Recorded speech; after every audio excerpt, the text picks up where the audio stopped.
सुनंदा की उम्र हो जाने के कारण वो हमेशा बीमार चलती है। सूरज आए दिन अपनी माँ सुनंदा को कभी किसी डॉक्टर के पास तो कभी किसी डॉक्टर के पास ले जाता रहता है और इन सब में सुनंदा घर का काम भी नहीं कर पाती। जब देखो बाहर से खाना मंगवाती है।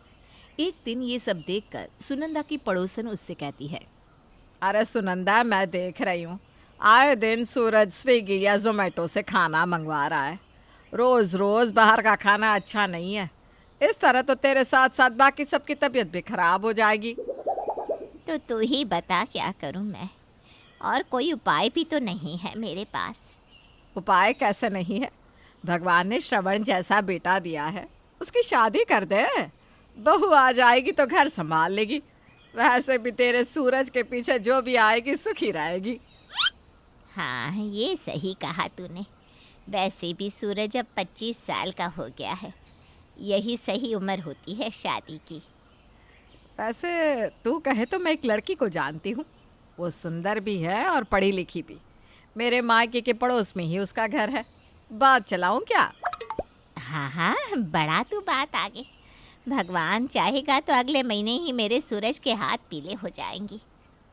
पड़ोसन प्रीति के घर वालों से सूरज के बारे में बात करती है और उन लोगों को भी सूरज पसंद आ जाता है। मनोहर और सुनंदा प्रीति के घर वालों से मिलकर सूरज और प्रीति का रिश्ता पक्का कर देते हैं और अगले महीने दोनों की शादी भी हो जाती है। सुनंदा मनोहर से कहती है, बहू घर में आ गई है।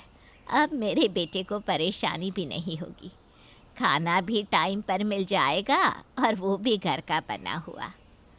अब सूरज अपने काम पर ध्यान भी दे पाएगा। डॉक्टर के यहाँ तो मुझे प्रीति ही ले जाया करेगी। बहू के आने से कुछ नहीं होता। तुम्हारी बहू तुम्हारी तरह इस घर को अपना मानेगी तब ना। प्रीति कुछ दिनों तक तो ठीक रहती है, लेकिन कुछ दिनों बाद वो अपना रंग दिखाना शुरू कर देती है। एक दिन सुनंदा सुबह होते ही कहती है, बहू, मेरे गले में बहुत जोरों का दर्द हो रहा है। मुझे एक गिलास गर्म पानी ला कर देना। सुनंदा की आवाज़ सुनकर भी प्रीति इग्नोर कर देती है। सुबह पहले उठने के साथ ही बुढ़िया शुरू हो जाती है, ये चाहिए वो चाहिए, जीना हराम कर दिया है मेरा।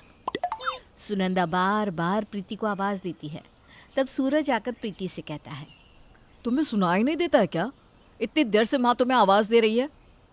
दे रहा है तो क्या करूं? तुम्हारी माँ तो सुबह होने से पहले ही अपनी बीमारी का रोना गाना शुरू कर देती है। दुखी कर दिया है मुझे।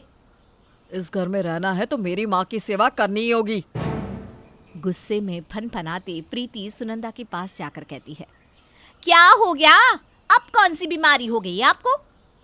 बहू, मेरे गले में कल रात से बहुत दर्द हो रहा है। एक गिलास गर्म पानी ला दे नमक डालकर। प्रीति गर्म पानी जैसे ही लाकर देती है, वैसे ही सुनंदा अपने पैरों को सीधा करते हुए कहती है, ओए माँ, घुटने सीधे ही नहीं कर पा रही हूँ। बहू, सामने फ्रिज पर घुटने का मलहम पड़ा है, जरा देना तो। पूरा दिन बस इनकी बीमारी सुनते रहो, जिससे और कोई काम है ही नहीं मुझे। एक बार में बोल नहीं सकती क्या? अरे क्या करूँ बहू, अब दिमाग भी नहीं चलता, बुढ़ापा जो आ गया है।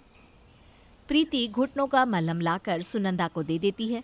तब सुनंदा कहती है, मेरी एडियों में भी दर्द हो रहा है। सोच रही हूँ गर्म पानी का सेक ले लूँ, उससे थोड़ा अच्छा रहेगा। अब कुछ नहीं होगा मुझसे, यहीं बैठे रहिए। वैसे भी आप कौन सा बड़ा काम कर लेती हैं दिन भर। ये सुनकर सुनंदा की आंखें भर आती है। दोपहर में सुनंदा से मिलने मोहल्ले की 2 औरतें उसके घर पर आती है। अब तो पैरों से चला भी नहीं जाता। कितनी मुश्किलों से आज आई हूँ। मुझसे भी नहीं चला जाता, ऊपर से बीपी और शुगर हो गया सो अलग। मेरे तो पैरों में खुद ही इतना दर्द रहता है कि मुझे एक कमरे से दूसरे कमरे में जाने के लिए भी सोचना पड़ता है। थायराइड भी है, ऊपर से बीपी और शुगर भी। डॉक्टर ने मुझे पथरी का ऑपरेशन भी करवाने को कहा है। और तो और आज मुझे खांसी सर्दी भी हो गई है। मसूड़ों में भी दर्द हो रहा है सो अलग। तू तो पूरी बीमार की दुकान हो गई है। बड़ी हिम्मत है तेरे में सुनंदा। जो तू इतनी बीमारियों से लड़ रही है और बिस्तर पर भी नहीं आई? शाम को अचानक सुनंदा के दांतों में दर्द होने लगता है। वो चिल्लाती हुई प्रीति को बुलाती है। अब मुझसे और बर्दाश्त नहीं होगा। मेरे दांतों में इतना दर्द हो रहा है कि मुझसे पानी भी निगला नहीं जाएगा। मुझे अभी के अभी डॉक्टर के पास ले चलो। अरे जान खा ली है आपने। लगता है मेरा बस यही काम बचा है, आपको डॉक्टर के यहाँ ले जाने का। किसी डॉक्टर के पास नहीं ले जाऊंगी मैं अभी। ज़्यादा मुझे परेशान किया ना तो आपके बेटे को छोड़कर चली जाऊंगी। नाक में दम कर दिया है मेरे। बीमारी की दुकान वाली सास मेरे ही नसीब में लिखी थी भगवान तूने। सुनंदा खून के घूंट पीकर रह जाती है ताकि बेटे का घर ना टूटे। अगले दिन सुनंदा को पथरी का दर्द उठ जाता है और वो चिल्लाती रह जाती है, लेकिन प्रीति एक नहीं सुनती।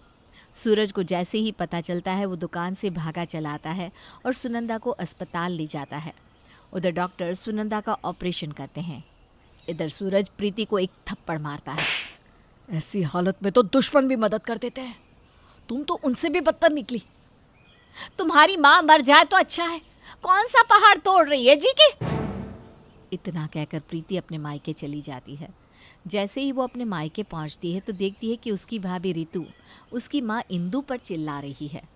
जान खा गई है अब मेरा। बीमारी की दुकान है आप। जब देखो कभी कुछ तो कभी कुछ। मेरा यही काम बचा है कि आपको डॉक्टर के यहाँ ले जाती रहूं। अरे चुपचाप बैठी रहिए यहाँ पर। ऐसे भी आप कौन सा कोई काम कर देती हैं। अरे बहू, मैंने ऐसा क्या कह दिया? बुढ़ापा है, ये दिन सबको आते हैं। मेरे पैरों में बहुत दर्द हो रहा है। अरे तो मुझे बख्श दीजिए। ज्यादा परेशान किया ना तो आपके बेटे को छोड़कर चली जाऊंगी। अपने बेटे का घर बसाने के लिए रितु चुप हो जाती है और फूट फूट कर रोने लगती है। ये सब देखकर प्रीति की आंख भर आती है।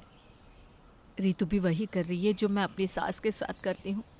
अपनी माँ के लिए मुझे इतनी तकलीफ हो रही है तो सूरज को अपनी माँ के लिए कितनी तकलीफ होती होगी।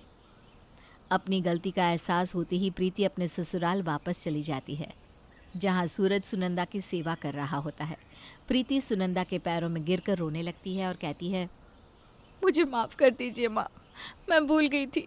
जैसा मैं आपके साथ करूँगी वैसा ही कोई मेरी माँ के साथ भी करेगा। बुढ़ापा तो सबको आता है, कल को मैं भी तो बीमारी की दुकान हो जाऊंगी।